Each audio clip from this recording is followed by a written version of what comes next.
So you've spoken a lot about your research, but could you go into more detail on what exactly your research is about?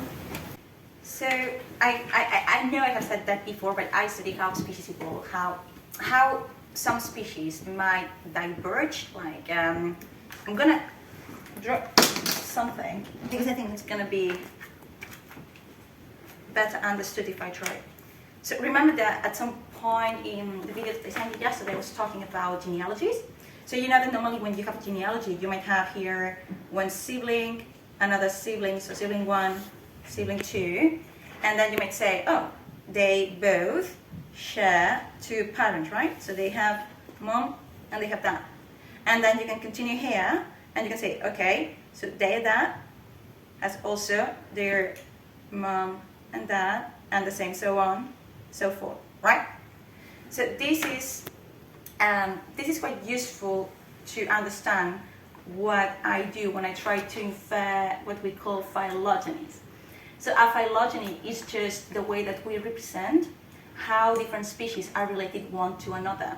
So phylogeny is mainly, studying how the relationships of different species are, if they are more closely or more distantly related one to another. So for instance, I might have,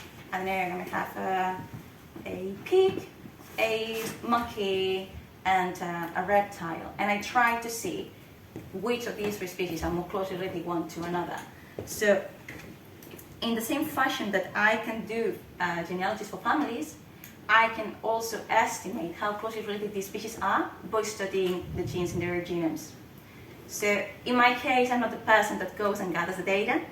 Like my expertise is mainly in coding. So all the scientists, all the researchers are actually gathering the data. So they go to the field or they have a specific model organism in which they are keen on studying. And what they're going to do is to get some samples out of them, say some blood or some tissue. They're going to process that in the lab. They're going to send it to specific facilities that sequence the genome. They're going to receive the genome in letters like A, T, G, C. And then after different filterings that I'm not going to go into detail because they take a long time to take place, they get what we call the genome. Some species have the whole genome sequenced.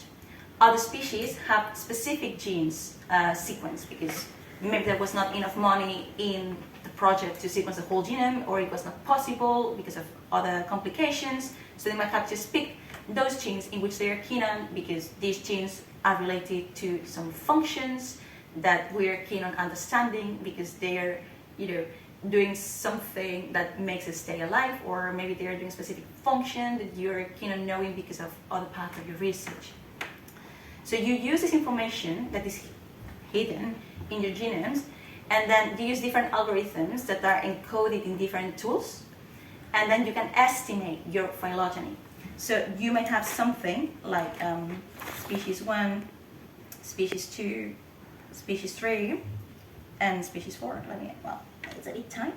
So you might say, okay, after analyzing their genomes with my software, I have found out that species 1 is closer to species 2, and that species 3 is closer to species 4. And then this is what we would call a clade, or a cluster of 2 species. This is another clade.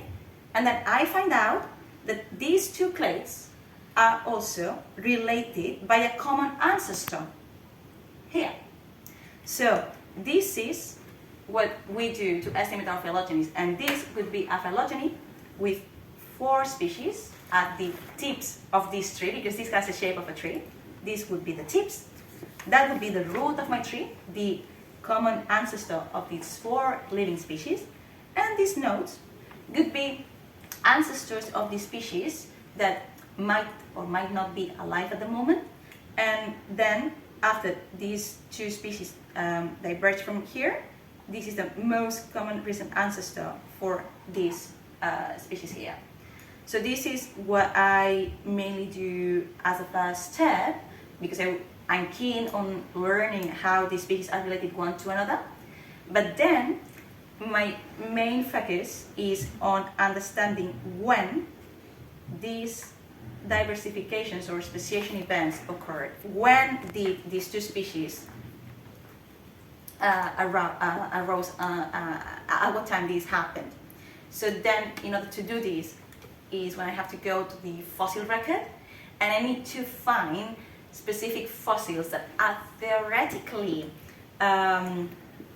related to the species of these ancestors. So I place them here, and with some algorithms and computational tools, I am able to infer at what time this event occurred, and then I can use this time to relate what happened maybe like 60 million years ago or 8 million years ago. Like, did these species arose after the dinosaurs got extinct, or did these two ancestors die out because there was a flooding, because that specific time is related to a flooding that occurred where these species were living at the moment.